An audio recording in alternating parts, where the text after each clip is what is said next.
Good afternoon. Today I'm going to be reviewing the Yema Navygraf Marine Nationale. This watch is available from Yema.com for €849. The Navygraf was originally made in the 1970s. This is a heritage reissue of that piece, and the Navygraf is now the official watch of the Marine Nationale, the French Navy. So firstly, let's look at the hardshell travel case that the watch comes in, and then I'll talk you through the other items one gets with the piece. So the watch comes in a hardshell travel case, which is protected by this cardboard sleeve one removes, and this is the hardshell travel case. As you can see, it's double branded, both with Marine Nationale's anchor emblem and also the Yema brand logo. Nice attention to detail because we've got the Marine Nationale navy stripes. I'll show you the interior. As you can see, finished to a high standard, fully upholstered with a velour fabric, and we've got two elasticated straps on the underside of the lid with the Marine Nationale navy stripes embroidered into the fabric, and in the base we've also got two more elasticated straps in blue and red to match the French tricolour. So very nice hardshell travel case, and it makes a refreshing change from using the default option of a plastic or cardboard watch box. With regards to other items, this is the owner's instruction manual, clear high definition pictures and diagrams, and also clear concise instructions in English. It details the operation of the movement used, which is the Yema Caliber 2000 in-house automatic. As you can see, it says Yema 1948. The brand was founded in France in 1948. They make their watches in Morteau in France, and the Navygraf has been made since the 1970s. This is the warranty card, and unusually it's made from genuine leather rather than using plastic. Flawless stitching around the perimeter, nicely printed in gilt. Now this is a press sample, so the serial number of the piece and the date of purchase isn't filled in. However, if you purchase the watch from Yema.com, it will be filled in and stamped, and therefore covered by the 2-year international guarantee. And lastly, one also gets this parachute cord strap. So as you can see, it's very similar to the original, so I'll give you the background to this parachute cord strap. Originally, Marine Nationale combat divers used to make their own watch straps in the 1970s from parachute cord from their parachutes, and they also used these parachute cord clips, as you can see, made from stainless steel. So this is a good replica of the original 1970s parachute cord straps. It's engraved with the Marine Nationale anchor crest, and on the reverse it's also engraved with the Yema emblem. Nice heavy gauge to the 316L grade stainless steel clasp, which is brush satin finish, and it also has stainless steel keepers, which are also brush satin finish. So like parachute cord, it is elasticated, and therefore it will expand when one's wrist expands in warmer weather or when one is active. Also nice attention to detail to the fabric because it's a good quality elasticated weave, and we've also got the Marine Nationale stripes, so they match the colour of their uniform. So it's a good alternative to the H-link bracelet that comes on the watch. So with regards to the specifications of the piece, this is the Yema Navygraf Marine Nationale. We have a 39mm case diameter, we have a lug-to-lug measurement of 47.2mm, a thickness of 12.1mm, and a lug width of 19mm. The H-link bracelet tapers from 19mm at the lugs down to 16mm at the flip block clasp, and as you can see, the flip block clasp is engraved to a good standard with the Yema emblem. Now usually I'm critical of brands only having 2 or 3 micro adjustment holes in the clasp. This clasp has 4 micro adjustments, which allows for plenty of fine tuning to get the length of the bracelet correct. I'll show you the interior. Solid milled 316L grade stainless steel, brush satin finish to the top side, underside and flanks to the body of the clasp, and as you can see, beautiful lustre to the 316L grade stainless steel, engraved with the Yema brand logo and also engraved with the specification. So very nice clasp. It also benefits from a solid milled stainless steel diver's extension link, which works very well. It snaps into the body with a nice positive click and also deploys with a nice positive click, and I'm pleased to see them using a solid milled diver's extension rather than the cost-cutting measure of a pressed stainless steel extension. Now, minor criticism is the body of the clasp is light gauge 316L grade stainless steel. I would like to see Yema upgrade this to a heavier gauge, but it is finished to a good standard. No sharp edges, no burrs, it doesn't have sharp corners, and beautiful lustre to the 316L grade stainless steel. It snaps shut with a nice positive click, and there's a nice secondary positive click to the flip lock, so very aesthetically pleasing, and I'm really pleased to see 4 micro adjustment holes. With regards to the rest of the specification, we have a flat sapphire crystal with clear AR coating on the underside, and the clear anti-reflective coating does an outstanding job of reducing the glare and the highly reflective nature of the sapphire crystal. The dial layout is correct to the original 1970s Navygraf. We have the iconic exclamation mark printed indices. In the original 1970s dial, they used tritium lume, which is now obsolete, and this one has been upgraded to modern specification. It uses BGW9 superluminova. I like the hands, which are pencil shape, and they are white in daylight conditions and fully lumed with BGW9. And as you can see, at the 6 o'clock index, we have the Marine Nationale anchor emblem, so nice attention to detail, perfect symmetry to the dial with the absence of a date complication as per the original 1970s Navygraf. So I like the fact they've kept the dial true to the original. The only difference is they have added the Marine Nationale anchor crest at 6. So perfect symmetry to it, good legibility, good functionality. Now the other upgrade to the specification to modern enhancements is the original 1970s Navygraf used a Bakelite bezel insert, which was plastic and soft and therefore prone to being scuffed and scratched. This bezel insert is made from sapphire crystal, which is fully lumed with BGW9 superluminova, which I'll test in the lume test. So it does retain the aesthetic, it does retain the look of the original 1970s Bakelite bezel, but it is more hard and scratch resistant, being made from sapphire crystal. And I think they've made the correct decision by upgrading from Bakelite and not using aluminium or alternatively ceramic. I think the sapphire crystal does complement it. Now, with regards to the bezel, it's solid 316L grade stainless steel, coin edge finished and brushed satin finished throughout. The teeth are well executed on the coin edge bezel, no sharp points to the teeth. Feels very tactile and grippy, so let's test the 120 click unidirectional bezel action. Nice loud audible clicks, it feels even all the way through the 120 clicks. No lateral side-to-side play whatsoever. No back play whatsoever, so it's a nice tight bezel execution. In terms of resistance, it feels lighter than a Steinhardt Ocean 139, very similar to the resistance of a Seiko bezel action on a Seiko Turtle or a 5KX. And I like the consistency all the way through the 360 degrees of rotation. Nice firm resistance to it, and it feels like a tight bezel action with no lateral side-to-side play or back play. Let's just check the alignment. Perfect. The fully lumed triangle in BGW9 underneath the sapphire crystal insert perfectly aligns with the double indices on the dial.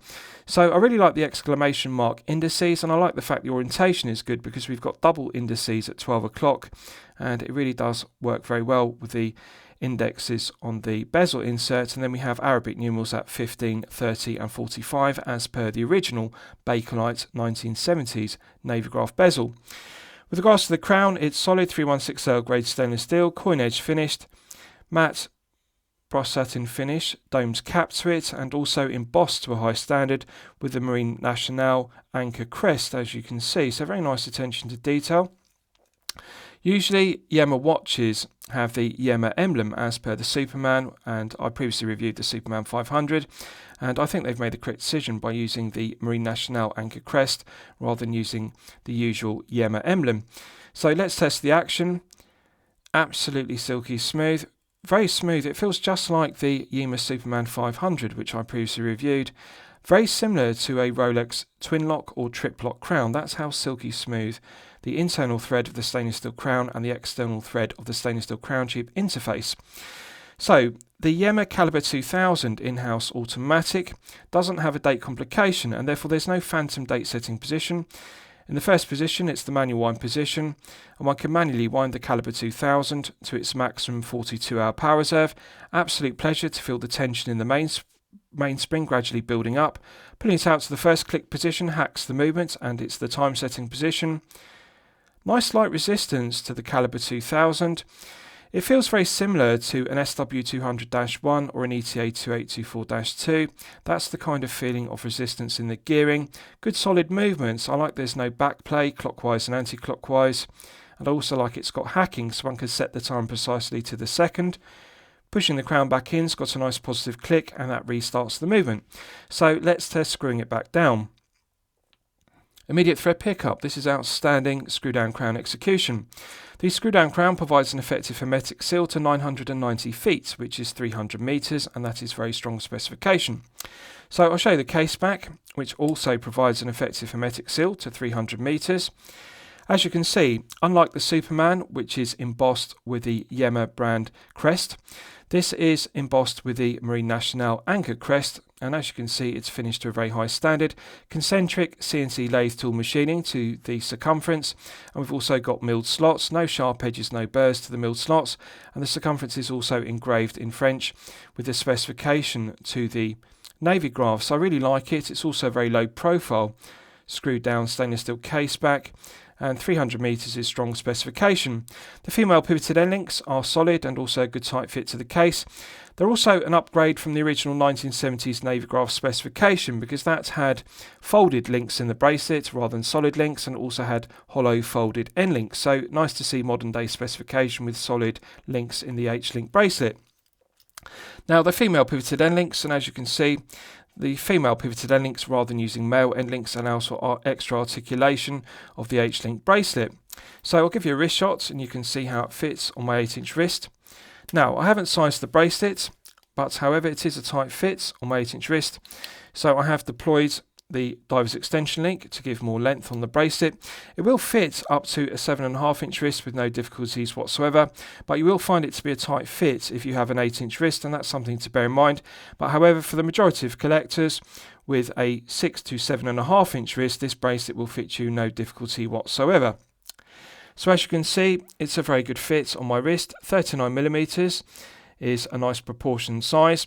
47.2 lug to lug is slightly short. I consider 48mm to be the sweet spot, regardless of whether you have a 6 to 7-inch wrist or a 7 to 8-inch wrist respectively. At 47.2 it's slightly shorter than I'd like. I'd prefer if it was a 48, but if you have a 6 to 7-inch wrist, you'll find the 47.2mm lug to lug measurement will fit you very well.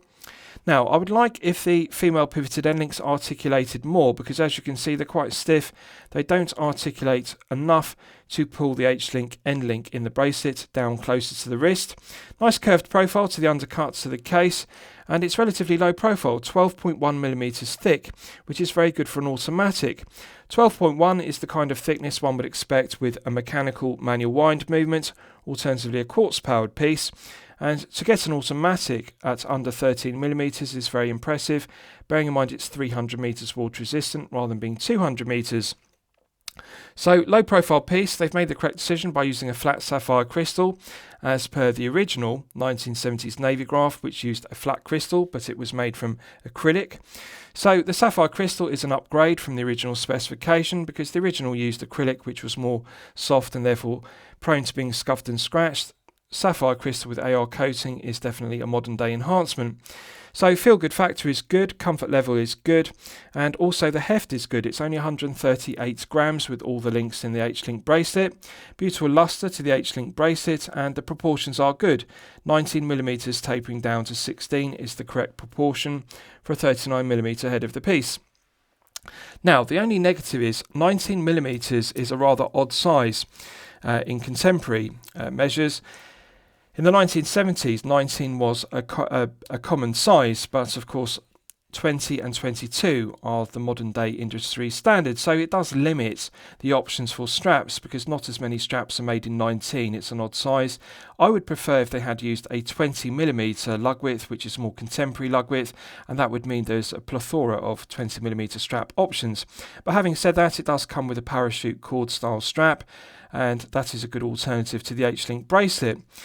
Now, purist Yema collectors will like that this is a true heritage reissue of the original 1970s version, and it has the same proportions, 19 tapering down to 16.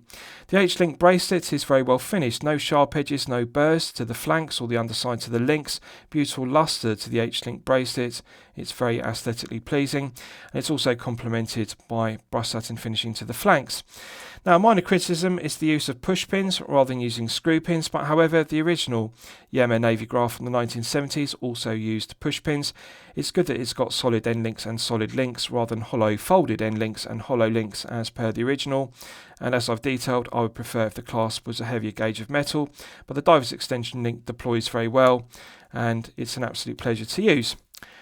Right, so let's do a Lume test and we'll see how the Lume performs when it's charged up to the absolute maximum. So as always, I'm going to use my 100 UV LED torch to charge it up to the absolute peak. Right, so that's now fully charged, and as you can see, it has not disappointed. So the original 1970s Navygraf used tritium lume, which is now obsolete, although tritium tubes are still used by certain brands. But dials and hands are no longer printed with tritium due to it being radioactive. It's not as radioactive as radium lume, which it succeeded, but however, tritium was radioactive and therefore not suitable for Marine Nationale, the French Navy, because they also use submarines. So this is upgraded to modern specification. It uses BGW9 superlume nova on the sapphire bezel insert, the exclamation mark indices, which is on the printed dial, and also the pencil hands. So as you can see, good colour match between the BGW9 on the bezel insert, the dial and the hands. Good orientation to the dial because we've got double indices at 12 o'clock. Now there is only one index absent at 6 o'clock, and that is due to the Marine Nationale anchor crest, and that's acceptable. And I like the fact the bezel insert has the hour marks fully lumed and also the Arabic numerals at 15, 30 and 45 minutes. It's glowing incredibly brightly and it will continue to glow for a good length of time. So this is clearly 5 to 6 layers. I'm pleased that that Yema haven't used the cost-cutting measure of using 2 to 3 layers of BGW9. And it really is equal in performance to the very best of Seiko Lume Bright, Rolex Chromolite, or alternatively Swiss BGW9 Superlume Nova. I think they've made the correct choice by using BGW9 rather than using C3 Superlume Nova, which would glow green. The blue BGW9 does match the aesthetic of using a blue ceramic bezel, a blue sapphire bezel inset and the navy blue dial as per the Marine Nationale navy blue uniform. So excellent 10 out of 10 performance and very strong specification. So lastly, I'll discuss the movement used because it's one of my favourite aspects of the piece. So this uses the Yema Caliber 2000 in-house automatic. It's the same movement used in the Yema Superman 500, which I previously reviewed. And they've made the correct choice by not using the SW200-1 or the ETA 2824-2, which would be the usual options at this price point, €849. So the movement is an in-house caliber made by Yema in Morteau in France, as is the Navygraf. It has 29 joules and it runs at 28,800 vibrations per hour and a frequency of 4 Hz. 42-hour power reserve is very good, and it has hand binding and hacking, which is used for complications. The stated accuracy of the Caliber 2000 is plus or minus 10 seconds per day after regulation. And I'm pleased to report that this one is running consistently at plus 5 seconds per day, which is excellent accuracy. It's within cost chronometer limits. So plus 5 seconds per day is good accuracy. 42-hour power reserve is also very good power reserve. No negatives to the Caliber 2000 whatsoever. It's reliable, well proven, automatic. And I like the fact it's a 4 Hz movement because we've got a nice smooth sweep. Other movements, such as the Seiko NH35A, run at 3 Hz and 21,600 vibrations per hour, and the negative of a 3 Hz movement is the second hand has a judder or stutter to it. With a 4 Hz movement running at 28,800 vibrations per hour, the second hand has a nice smooth sweep to it. And the pencil hands in white are clearly legible, and also the white needle point second hand is also clearly legible. It contrasts very well against the navy blue dial. So excellent movement and very good to get an in-house caliber at this price point, €849. So lastly, I'll summarise the piece. What do I think of it overall? Well, when I'm considering reviewing a watch on my channel, the watch should meet 2 criteria. It should be both excellent quality and excellent value at the respective price point. So €849 is the price point.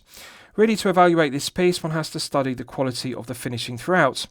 The brush satin finishing to the coin edge bezel, the brush satin finishing to the flanks of the case and tops of the lugs are absolutely outstanding. Beautiful luster to the 316L grade stainless steel H-link bracelet, and it's finished to perfection. So really, the quality control, build quality and finishing and materials throughout are all 10 out of 10. Bezel execution is perfect, as is the screw down crown execution. No QC issues whatsoever, no build quality issues, the materials are all outstanding. Also very strong specification, 300 meters, sapphire crystal with AR coating, sapphire bezel insert, fully loomed with BGW9 is absolutely loaded with the specification at €849. There is nothing I'd change about it. If one wants to be really critical, one could say it could do with a heavier gauge of stainless steel to the clasp and also screw pins rather than push pins, but however this is subjective. Many collectors, purist Yema collectors, will appreciate it has push pins as per the original 1970s Navygraf. So I'm going to declare it a champagne watch for lemonade money, and I'm going to highly recommend it to you for your consideration. I hope you've enjoyed my review of the Yema Navygraf Marine Nationale. Please feel free to post your own comments below the video. Thank you very much.